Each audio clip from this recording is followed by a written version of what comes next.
Hello guys, Taditano here. Pupunta nga pala kami Manila today. Medyo long ride tapos mainit yung panahon. Kaya saktong-sakto tong zero filter ni Beldals.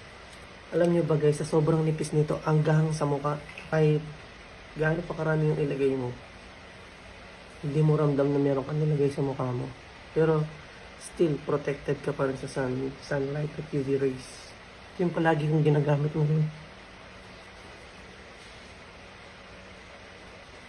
Kasi kahit nasa loob ka na ng sasakyan. Kasi guys, kahit nasa loob ka na ng sasakyan, pag mainit yung araw, tatagos at tatagos yan. Kaya iba pa rin talagang protektado ka ng sunscreen. Sobrang nipis nito, parang wala kang nilagay. Hindi mo ramdam na bigat sa mukha, ganun. Kaya, I really suggest this one to try. Try nyo guys, panigurado magugustuhan nyo to.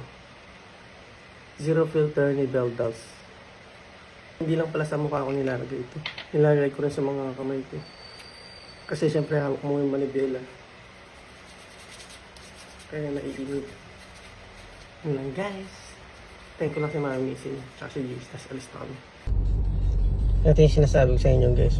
Nabibilad yung kamay mo habang nagdadrive ka.